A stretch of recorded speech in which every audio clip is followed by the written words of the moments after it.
जय हिंद। आज हम बात कर रहे हैं मैकियावेली की। मैकियावेली का जीवन परिचय सबसे पहले बात करते हैं। मैकियावेली के उदय के साथ ही इतिहास में आधुनिक युग की शुरुआत हुई और मध्य युग का अंत हुआ। मैकियावेली का जन्म इटली में हुआ, फ्लोरेंस नगर में 1469 में संपन्न परिवार में। इनके पिता वकील थे, लेकिन मैकियावेली फिर भी उच्च शिक्षा से वंचित रहे। इनकी रचनाओं में सबसे पहले आती है द प्रिंस, जो कि सबसे इम्पोर्टेंट है। उसके बाद discourses on Livy, the art of war और हिस्ट्री ऑफ फ्लोरेंस है, लेकिन इनके अधिकतर विचार द प्रिंस में है। आगे बात करते हैं कि मैकियावेली को अपने युग का शिशु या पुनर्जागरण का शिशु कहा जाता है। ये ऐसा इसलिए कहा जाता है क्योंकि मैकियावेली के विचारों पर उसके युग या उसकी परिस्थितियों का प्रभाव बहुत अधिक पड़ा था। प्रसिद्ध विद्वान डनिंग कहते हैं कि यह प्रतिभा संपन्न फ्लोरेंस निवासी वास्तविक अर्थों में अपने काल, अपने युग का शिशु था।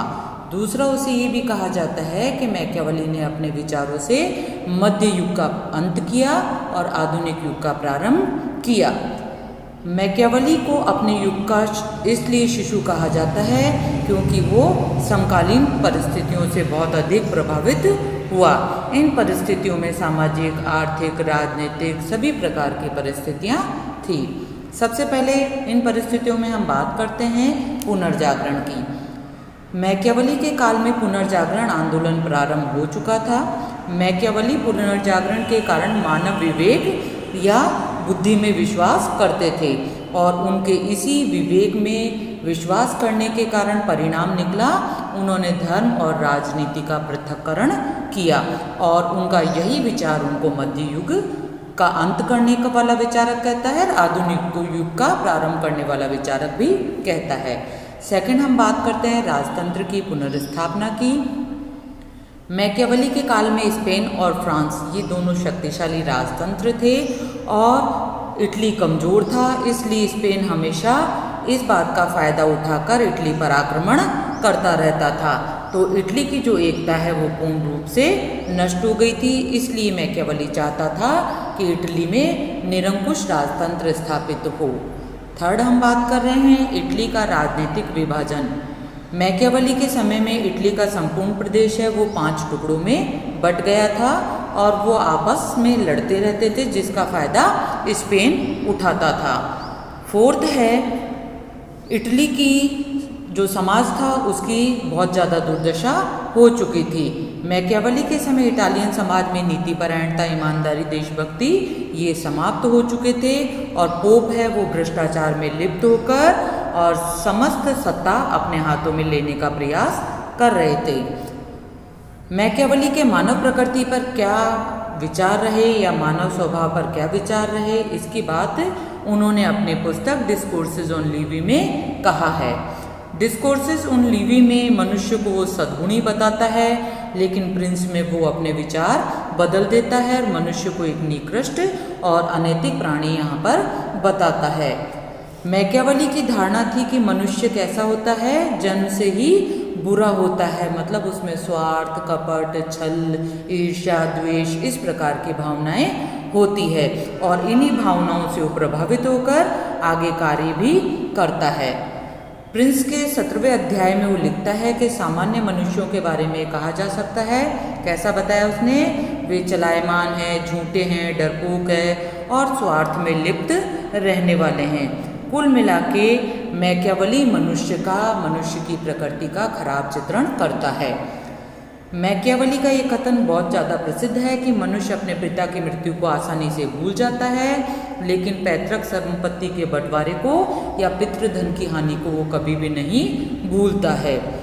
मैकियावेली के अनुसार संपत्ति की आकांक्षा मनुष्यों में कार्य करने की शक्ति है और इसी शक्ति से प्रेरित होकर मनुष्य आगे कार्य करते हैं। मैकियावेली के अनुसार प्रेम और भय ये 2 विशेष शक्तियाँ हैं जिससे मनुष्य प्रभावित होता है और मनुष्यों से काम करवाया जा सकता है। मैकियावेली का शासक भी एक मानव है जो इन दुर्गुणों से युक्त है। अब अगर वो दुर्गुणों से युक्त है तो उसमें शक्ति, धोखा, पक्षपात ये सब चीज़ें ऑलरेडी मौजूद है। इसलिए वो क्या चाहता है मैकियावेली, वो प्रिंस में बताता है कि शासक को कैसा होना चाहिए, लोमड़ी की तरह चालाक और शेर की तरह शक्तिशाली। वो ऐसा इसलिए कह रहा है क्योंकि उसने प्रारंभ में ही बता दिया कि इटली की बहुत ज़्यादा दुर्दशा थी, उसका विभाजन हो चुका था, इसलिए उस दशा को सुधारने के लिए वो एक निरंकुश राजा चाहता है। आगे बात करते हैं कि मैकियावेली किस प्रकार के विचार और रखता है। धर्म और नैतिकता के संबंध में मैकियावेली के क्या विचार हैं। राजनीतिक दर्शन में मैकियावेली ने सर्वप्रथम राजनीति को धर्म और नैतिकता से पृथक किया। यही उसका विचार है जो उसको मध्यकाल से पूर्ण रूप से अलग करता है और आधुनिक युग को प्रारंभ करने वाला विचारक बनाता है। मैकियावेली ने अरस्तु की तरह धर्म और नैतिकता में पृथक्करण किया। आगे वो बात करता है कि व्यक्तिगत नैतिकता के बारे में बता रहा है कि व्यक्तिगत नैतिकता में शासक के दृष्टिकोण और मापदंड को रखा गया है और जन नैतिकता में उसने जनता का कल्याण इसी में है कि वो अपने शासक की आज्ञाओं का पालन करे। उसके अनुसार शासन का स्वरूप क्या है, उस पर किसी प्रकार का कोई नियंत्रण नहीं है, न ही वो किसी प्रकार की धर्म और नैतिकता के बंधनों में बंधा हुआ है। इस प्रकार से वो शासक को बिल्कुल निरंकुश बना देता है। आगे है कि मैकियावेली आधुनिक राजनीति का जनक किस प्रकार से है या उसने आधुनिक युग का प्रारंभ किस प्रकार से किया। मैकियावेली को आधुनिक युग का जनक कहा जाता है। डनिंग कहते हैं कि वह मध्य युग का अंत करता है और आधुनिक युग का प्रारंभ करता है। इस प्रकार से मैकियावेली के कुछ विचार हैं जिससे हम इस बात को सिद्ध करते हैं। सबसे पहले आता है कि मैकियावेली ने धर्म और राजनीति का क्या किया, नैतिकता से पृथक्करण किया। मतलब उसने राजनीति को इन दोनों चीज़ों से बिल्कुल अलग कर दिया और धर्मनिरपेक्षता का सिद्धांत प्रतिपादित कर दिया।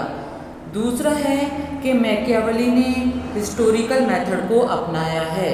तीसरा वो बात करता है कि मैकियावेली कैसे था, वो प्रथम राजनीतिक वैज्ञानिक था। उसने राजनीति के क्षेत्र में जो पुरानी भी परंपराएं थी, रीति रिवाज थे, उन सबको छोड़ा।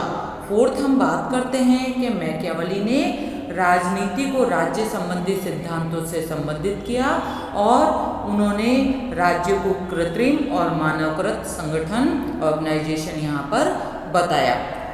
आगे वो बताता है कि मैकियावेली ने नैतिकता का दोहरा मापदंड स्थापित किया। दोहरा मापदंड कैसे किया, जब व्यक्ति अपने व्यक्तिगत लाभ के लिए चोरी हत्या वगैरह करता है तो वो कार्य क्या कहलाते हैं, अनैतिक कहलाते हैं और उसको दंड दिया जाता है। लेकिन जब यही कार्य राज्य के हित में किए जाते हैं तो वो कार्य अनैतिक नहीं होते, उसको किसी प्रकार का दंड नहीं दिया जाता। सिक्स्थ वो बात करता है कि वो यथार्थवादी और राष्ट्रवादी विचारक था। सेवंथ है कि मैकियावेली ने राज्य की शक्ति को अविभाज्य और सर्वोच्च बताया और संप्रभुता संबंधी सिद्धांत का प्रतिपादन कर दिया। एट्थ वो बात करता है कि मैकियावेली ने आधुनिक राष्ट्र राज्य को सर्वाधिक महत्वपूर्ण बनाया और यह आधुनिक अवधारणा है। उपरोक्त जितने भी हमने बिंदु पढ़े हैं, जितने भी पॉइंट्स पढ़े हैं, वो ये प्रूव करते हैं कि मैकियावेली आधुनिक युग का जनक था। इस प्रकार से मैकियावेली ने मानव प्रकृति पर अपने विचार दिए और मध्य युग का उसने अंत किया और आधुनिक युग का प्रारंभ किया। आज के वीडियो में इतना ही। जय हिंद, थैंक यू।